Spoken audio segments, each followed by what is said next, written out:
Pokémon Go pulls in over $200 million in its first month, 7 times Candy Crush Soda Saga. For all the flack that Pokémon Go has been getting recently, it's still doing exceptionally well on the mobile market. Analytics firm Sensor Tower has put the game's earnings at a staggering $200 million in its first month of availability. That $200 million dominates other popular free-to-play games, including Candy Crush Soda Saga, which brought in $30 million in its first month. Supercell's Clash Royale, the previous record holder for fastest app to reach 10 million downloads, made roughly $125 million in its first month. The two were neck and neck until Pokémon Go was released in Japan.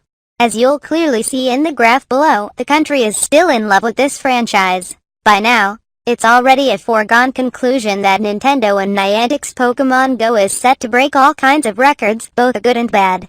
And the scary part is that it's only been 1 month since its official release and is still not available in some markets like China, India, and South Korea.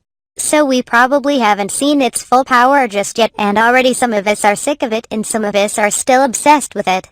Stats from Sensor Tower show that the game has already surpassed the $200 million worldwide revenue. To put that into perspective, they compared it with 2 other hugely popular games. Candy Crush Soda Saga, released in 2014, and Clash Royale, released this year as well. They analyzed the first 30 days of all 3 games and how the growth in terms of revenue measured up against each other, and obviously, Pokemon's growth in terms of revenue, we're not even talking about app downloads here, is pretty remarkable. Clash Royale was the fastest mobile app to reach 10 million downloads, and in its first month of existence, it generated a lot of revenue for its developers. But now, comparing it to Pokémon Go in the same period it was available still shows how much it has out-earned Clash Royale. Candy Crush Soda Saga, meanwhile, is still one of the top-grossing apps of all time, and yet Pokémon Go has gotten 7 times more revenue in its first month. There have been some issues. Server problems, disabling of third-party apps, and a lot of frustration over the slow rollout. But despite these things, people continue to play it endlessly and post about it as often as they can. We haven't reached saturation point yet, so expect more records, download-wise and revenue-wise, to be broken. Pokémon Go revenue hits $261 million in its first month. The viral hit game Pokémon Go raked in $200 million, $260.75 million in revenue, continuing on a historic pace for a smartphone app launch. According to Sensor Tower, Pokémon Go quickly outpaced the 2 previous titles considered to have the best opening months on mobile, Supercell Clash Royale and King's Candy Crush Soda Saga.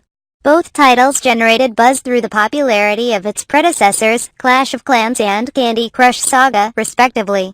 During its first month, Clash Royale generated nearly $125 million in revenue, finds Sensor Tower. Meanwhile, Pokémon Go netted 7 times more revenue than Candy Crush Soda Saga, which opened with roughly $25 million.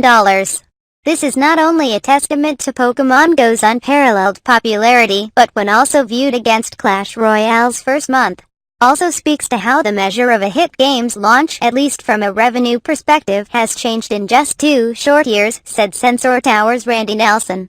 Pokémon Go is an augmented reality game where players capture pocket monsters called Pokémon using a GPS map on their smartphone and a camera. According to Apple, the game generated more downloads in its first week than any other app.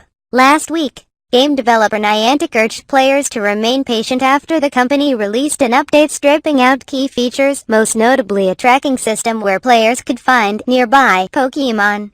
The developer was also criticized for failing to respond quickly to player complaints. "We want you to know that we have been working crazy hours to keep the game running as we continue to launch globally," reads an excerpt from Niantic's statement released last week. The developer released an update on Monday rolling out a revamped version of the tracker which shows sightings and appears to only display Pokémon in the player's immediate location. However, it's available to only a limited number of users as part of a test.